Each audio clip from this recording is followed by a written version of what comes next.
Hello बच्चों, let's see this question. The question says perform करके assertion। assertion हमसे क्या बोल रहा है? In meter bridge experiment a high resistance is always connected in series with a galvanometer. हमको reason क्या बोल रहे हैं? रीजन बोल रहे हैं as resistance increases current through the circuit increases. तो सबसे पहले हम बात करते हैं इसके की कॉन्सेप्ट की। तो पहले बात करते हैं की कॉन्सेप्ट की। तो यहाँ पे की कॉन्सेप्ट क्या हो जाएगा? की कॉन्सेप्ट की कॉन्सेप्ट हमारा हो जाएगा यहाँ पे मीटर ब्रिज। अगर हमें मीटर ब्रिज के नॉर्मल कॉन्सेप्ट्स आते होंगे तो हम ये क्वेश्चन आराम से सॉल्व कर लेंगे। क्वेश्चन में दर्ज है तो क्वेश्चन हमसे क्या बोल रहा है कि एक मीटर ब्रिज के एक्सपेरिमेंट हम कोई परफॉर्म कर रहे हैं। उसमें वो बोल रहे हैं कि हम गैल्वेनोमीटर के साथ हमेशा एक हाई रेजिस्टेंस कनेक्ट करते हैं। ये हमको क्वेश्चन में बोला जा रहा है। तो पहले हम देखते हैं कि मीटर ब्रिज एक्सपेरिमेंट। तो मीटर ब्रिज एक्सपेरिमेंट में सबसे पहले हम हमारे पास एक वायर होता है जिसको हम कोई भी ए बी पॉइंट कर देते हैं।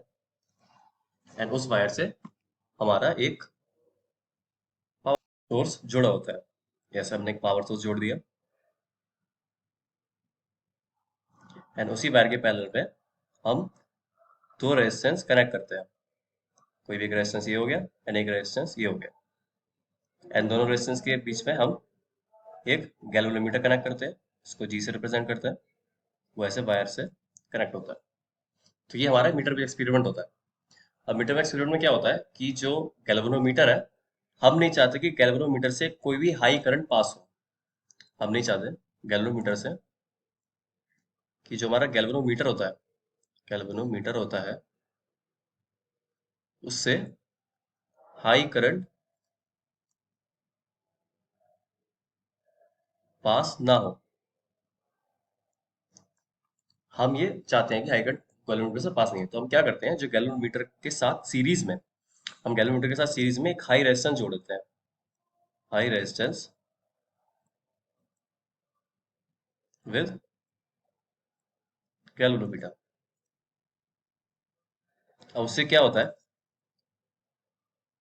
जब हमने हाई रेजिस्टेंस कोई गैल्वेनोमीटर के साथ जोड़ देते हैं तो जो ओवरऑल हम मान लेते हैं कि जो आरजी है, मतलब कोई भी गैल्वेनोमीटर का रेजिस्टेंस है, वो बहुत हाई हो जाता है। तो उसके वजह से जो करंट होगा, जो ओवरऑल करंट होगा जो उससे पास होगा, वो लेस हो जाएगा, क्योंकि आई और आर इनवर्सली प्रोपोर्शनल होते हैं।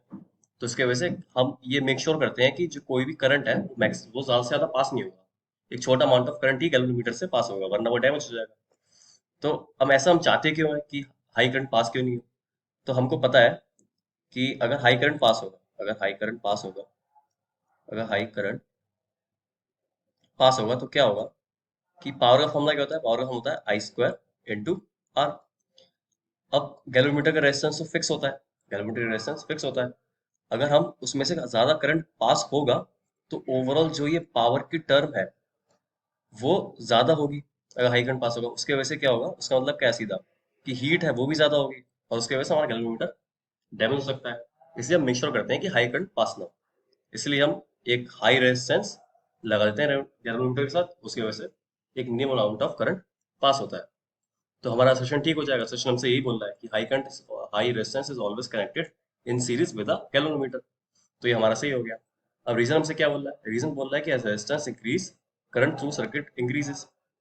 तो हमको फॉर्मूला पता है, I is equals to V R. Ohm's law से आया ये, ओम्स लॉ। तो अगर करंट को हम डिक्रीज करेंगे तो हमारा रेजिस्टेंस इंक्रीज होगा, या फिर हम उल्टा बोल सकते हैं कि अगर हम रेजिस्टेंस को इंक्रीज करेंगे तो हमारा करंट डिक्रीज होगा। क्योंकि जो करंट और रेजिस्टेंस होते हैं वो इनवर्सली प्रोपोर्शनल होते हैं। और रीजन में क्या बोला है? रीजन में बोला है कि रेजिस्टेंस इंक्रीज होगा, करंट भी इंक्रीज होगा। तो ये स्टेटमेंट गलत हो जाएगी। तो हम देखते हैं कौन सा ऑप्शन सही होगा। तो उससे पहले देखते हैं कि ऑप्शन क्या क्या बोल रहा है। तो जो हमारा ऑप्शन ए है वो बोल रहा है कि जो हमारा असर्शन है वो सही है, जो हमारा रीजन है वो भी सही है, एंड जो रीजन है वो करेक्ट एक्सप्लेनेशन है असर्शन का। ऑप्शन बी है, जो हमारा असर्शन है वो सही है, जो हमारा रीजन है वो भी सही है, बट जो रीजन है वो करेक्ट एक्सप्लेनेशन नहीं है असर्शन का। ऑप्शन सी है, हमारा असर्शन सही है एंड जो रीजन है वो गलत है। ऑप्शन डी हो जाएगा, जो हमारा assertion है वो गलत है, एंड जो हमारा रीजन है वो सही है। अब इस केस में क्या है, इस केस में हमारा assertion ठीक था एंड रीजन गलत था। तो assertion ठीक था, रीजन गलत था, तो ऑप्शन सी सही आंसर हो जाएगा। So the right answer is option C. I hope you understand. All the best.